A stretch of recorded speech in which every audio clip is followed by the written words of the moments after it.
안녕하십니까. 한국전자기술연구원 신화성 수석입니다. 저는 이제 3D 프린팅 기술을 바탕으로 제조 기술과 관련된 소프트웨어를 개발하고 있습니다. 그 부분에 대해서 말씀드리겠습니다.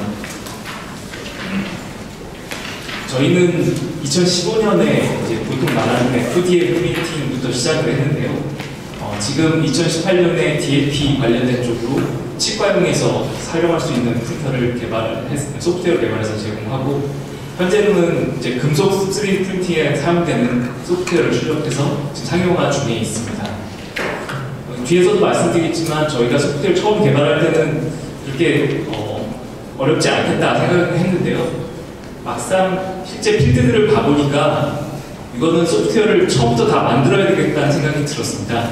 그래서 보통 뭐 프롬 더 스크래치라고 하죠. 저희가 맨 바닥부터 다 만들어서요.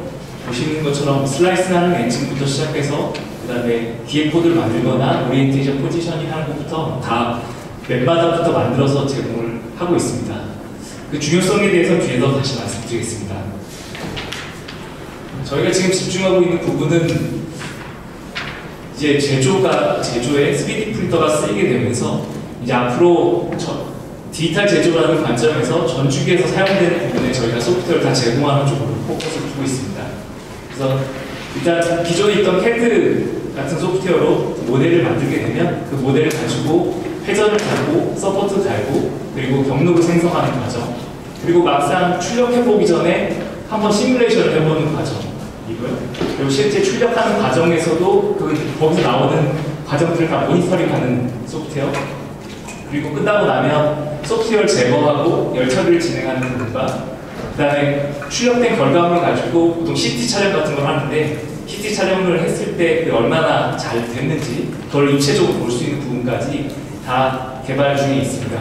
특히 이렇게 전 과정, 이 제조라는 전 과정에서 나오는 데이터들을 다 축적해서 서버에 보관하고 점점 이제 머신러닝을 할 수 있는 체계를 확보하는 게 중요합니다. 지금 3D 프린터 데이터들이 이제 점점 체계화돼서 이제 DB에 쌓이고 있거든요. 그렇게 되시면 이제 AI를 실제로 하시는 분들도 이제 활동하실 수 있는 그런 부분이 됩니다. 3D 프린터가 처음으로 이제 제조 기술로 사용되는 부분이 기존까지는 뭐 플라스틱이나 이런 것들 많이 쓰다가 사실 2010년대 초반이었습니다. 지금 보시는 화면이 이제 GE에 있는 연료 분사 엔진 노즐인데요. 타이타늄을 만들었고 20개 부품을 만들었습니다. 근데 3D 프린터로 하면서 20개 부품을 하나의 부품으로 줄이고 그를 통해서 용적이 없어지니까 내구성이 5배를 증가했습니다. 그래서 이렇게 개발한 분이 이제 그렉 모리스라는 분인데, 그분이 바로 이제 GE로 이제 모리스 테크놀로지라는 회사가 바로 GE로 인수되면서 지금 현재 미국 GE에서 3D 프린터를 이끌어가는 이제 수장이 되었습니다. 어쨌든 이 성공을 바탕으로 지금 2015년에 승인까지 완료돼서 2018년도에 출시가 되는데요. 실제로 이제 2018년에 출시가 돼서 3만 개의 이 연료 분사 엔진 노즐을 출력을 해서 출시가 된 모습입니다. 이 기능을 잠깐 말씀 안 드렸는데요. 이게 이제 아래쪽에 연료가 들어가서 안에 있는 관을 통해서 나오다가 위에서 이제 분사가 되는 부분입니다. 그래서 안에 관들이 있는데요. 이 관들을 출력하다가 막히게 되면 그냥 이거는 갖다 버려야 되는 상황이라서 이 중간에 있는 관들이 막히지 않고 정상적으로 동작할 수 있게 출력하는 것 자체가 굉장히 난도가 높은 부품이거든요. 그리고 기존에 있던 주조나 이런 것들을 만들어낼 수 없는 설계 방식이었습니다. 그래서 이제 굉장히 붐이 일어서 사실상 저희 쪽 업계에서는 이걸 한국 쪽에서 이제 1차 혁명이라고 부르고 있습니다. 더 놀라운 거는 이 GE라는 곳이 원래 항공 엔진을 전문적으로 만드는 것 중에 하나거든요. 뭐 영국의 롤스로이스 같은 데도 만들지만 GE는 워낙 큰 회사이기 때문에 이쪽에 아예 전면적으로 투자를 많이 했습니다. 그 중에 대표적인 게 엔진인데요. 아예 엔진을 처음부터 3D 프린터 기술로 새로 설계해서 새로 만들었는데 원래 855개의 부품이 들어갔던 그 엔진을 12개 부품으로 줄였고요.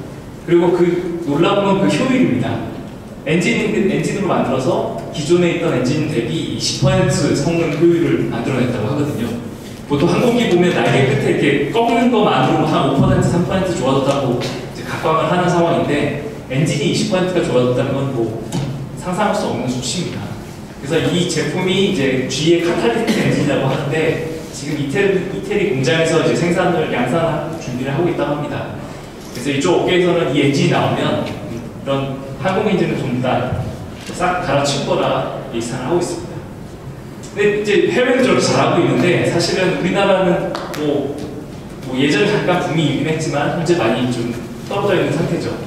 그리고 그 이유가 실제로 해보셨겠지만 이렇게 추격하면 다 이렇게 잘 추정이 안 됩니다. 뭉치거나 휘고 다 이게 꼬이고 뭐 이런 현상이 발생하고요. 아까 보신 금속도 마찬가지입니다. 금속도 보시면 이렇게 동글동글 뭉치는 경우가 생기고 아예 휘어버리고요. 깨지는 경우도 다반사입니다. 금속이 깨진다는 걸 이제 모르시는 분도 계실 텐데요.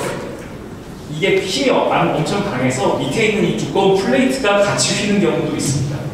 이렇게 이제 이런 잔립력에 굉장히 큰 힘을 발생해서 사실 이렇게 만약에 티타늄으로 이걸 출력했다고 하면 최소 1,000만 원에서 막 1억까지도 들 수 있는 비용들이 사실은 한번 망해서 다 버려야 되는 상황까지 가고 있습니다.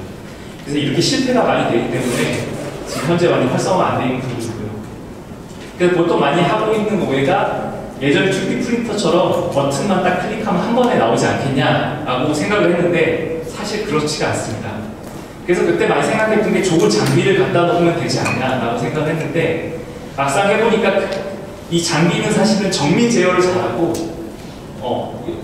원래 가지려던 조건을 잘 만족하면 되는 고품질 장비면 되는 거고요. 것이었습니다. 근데 실제로 출력할 때는 그 앞에서 전달하는 출력 코드가 있거든요. 이 출력 코드를 어떻게 만드냐에 따라서 품질이 달라지는 겁니다. 그래서 실제로 공정 개발자라는 분들이 이 장비에 있는 소프트웨어에서 공정 파라미터를 설정하고 실제로 잘 출력될 때까지 계속 그걸 튜닝하는 작업들을 하고 있습니다. 실제 전문가들이 하고 있는 모습을 잠깐 도시에 갔는데요. 먼저 모델이 준비되면 그걸 첫 번째 출력 준비 과정, 저희는 출력 전략이라고 하는 부분을 시행을 합니다. 거기서 하는 과정이 아까 말씀드린 것처럼 출력 방향을 정하고 그리고 서포트를 만들고 그리고 배치를 하는 작업들을 하는데요. 이 작업도 한 4시간 정도 걸리는데 서포트를 좀 꼼꼼히 달아야 되는 부분들 때문에 전문가도 한 4시간 걸립니다. 그리고 출력을 하고 이제 장비를 셋업하고 하는데 1시간 정도 걸리고요. 그리고 출력을 거는데 이때가 이제 출력 공정하는 부분이라고 해서 적층 두께를 설정하거나 레이저의 파워 순서들 그리고 해칭 패턴 각가지 이제 미세한 공정들을 다 설정을 하게 됩니다. 설정하고 나서 이제 돌리는데요. 이 돌리고 나서 이제 눈으로 보고 있는 경우도 되게 많거든요. 근데 실패를 하게 되면 다시 장비들을 정리하고 다시 이 파라미터를 고쳐야 되는 작업을 진행해야 됩니다. 근데 이 부분이 최소 3번 정도는 반복을 하고요. 그래도 안 되면 이건 여기서 해결되는 부분이 아니라서 다시 앞으로 가서 앞서 방향이나 서포트들을 다시 만들고 다시 장비 셋업하고 그리고 다시 또 이 과정을 반복하고 한 번 사이클 도는데 한 15번의 사이클이 돌죠. 이 과정들을 전문가들도 지금 현재 수행하고 있는 상황입니다. 근데 만약에 이렇게 해서 사람의 손으로 열심히 해서 이런 공정 파라미터를 레서피라고 부르는데 장비 소재 소프트웨어랑 이 레서피가 완성이 되면 입력한 모델 그대로 출력은 계속 보장이 됩니다. 그래서 디지털 제조라고 할 수 있고요. 그건 양산은 보장이 되는데 문제는 조금 다른 모델을 넣으면 그 레서피로 출력이 안 되는 게 문제입니다. 그래서 지금 이 레서피를 얼마나 잘 만드냐라는 쪽에 다 포커스가 가 있습니다.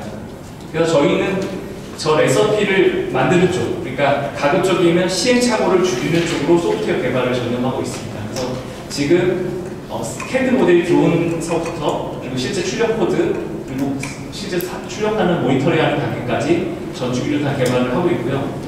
지금 모니터링만 올해까지 상용화하게 되면 이제 전주기 다 완성이 됩니다. 그리고 말씀드린 것처럼 소프트웨어적인 발전뿐만 아니라 사실 이 출력하기 전에 시뮬레이션 해보면 공정행성을 훨씬 더 줄일 수 있잖아요. 그래서 저희는 시뮬레이션 하는 부분을 더 탑재를 했습니다. 근데 이제 같은 소프트웨어로 보이시지만 실제로 이렇게 시뮬레이션 하는 영역은 또 CAE라는 또 기계공학과의 다른 영역이기도 하거든요. 근데 저희는 이제 같이 융합을 해서 이 부분도 같이 넣고 있습니다.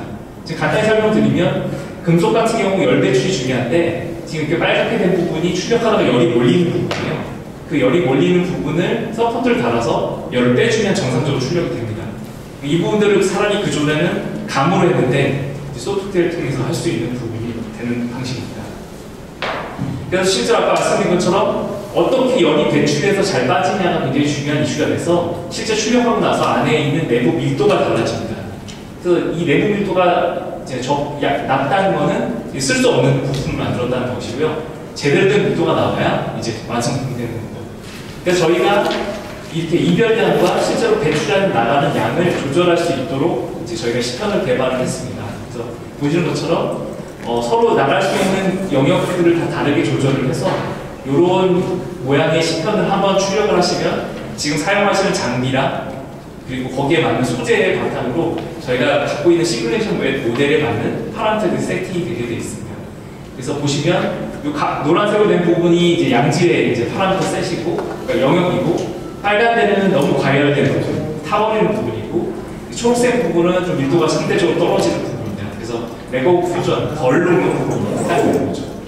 실제로 저희가 이렇게 시편을 시뮬레이션 모델을 만들고 실제 출력한 결과를 가지고 비교해 봤을 때 장비를 매칭하고요. 그걸 가지고 방향을 잡고 서포트를 다 만들어서 저희가 사실 원래 왼쪽과 같은 상태였는데 서포트 이렇게 시뮬레이션하고 서포트 달고 해서 한 번만에 성공을 했습니다.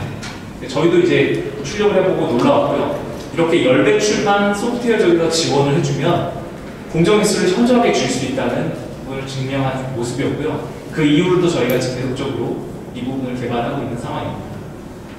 그리고 뿐만 아니고 저희가 단순히 소프트웨어로 시뮬레이션을 하면 가상 영역이 해당되기 때문에 실물의 영역에 있는 데이터도 굉장히 중요해서 실제 아까 말씀드린 것처럼 모니터링 되어 있는 데이터들을 계속적으로 수집해서 매핑을 하고 있습니다. 그래서 결국에는 지금 현재 사람이 볼 수 없는 AI를 동원해서 찾아내는 과정까지 진행해서 향후로는 데이터만 가지고도 오류 예측 가능하고 아울러는 레시피를 사람이 잡지 않고 이제 AI가 추천해 줄 수 있는 서비스까지 목표를 하고 있습니다. 그래서 저희가 봤을 때 지금 강점은 외산 소프트웨어를 사용하고 외산 장비를 사용하시게 되면 실제 제조 필드를 하시는 분들이 계실 텐데 거기에 있는 기업 노하우가 다 유출됩니다. 왜냐하면 아까 말씀드린 것처럼 레시피 잡는 게 굉장히 어렵기 때문에 해외로부터 컨설팅을 다 받아야 되는 상황이 됩니다. 그러면 컨설팅하는 과정에서 내가 갖고 있는 아이디어, 그 기술들이 다 나갈 수밖에 없거든요. 실제로 우리나라에서 초기에 많이 나갔습니다. 그래서 저희가 이 노하우를 지키는 측면에서 많이 고민을 하고 있고요. 좀 더 다시 말씀을 드리면 예전에 처음에 R&D를 할 때는 다 장비를 개발해서 해외 팔고 소재 개발해서 해외 팔고 소프트웨어 개발해서 해외 팔 생각들만 주고 했는데 이거는 그게 아닙니다. 왜냐하면 실제로 우리가 목표로 하는 건 최종 엔드 프로덕트, 이 부품이지 얘가 3D 프린터로 만들었던 주조로 만들었던 단조로 만들었던 중요하지 않거든요. 결국엔 이 제품이 타겟인데 자꾸 그 장비나 소재나 이런 것들 개발하겠다고 해외에 있는 특허를 회피하겠다 이런 쪽으로 포커스를 맞추다 보니까 그냥 이두저도 아닌 제품들이 지금 나오고 있고 현재 이런 상황이 됐습니다.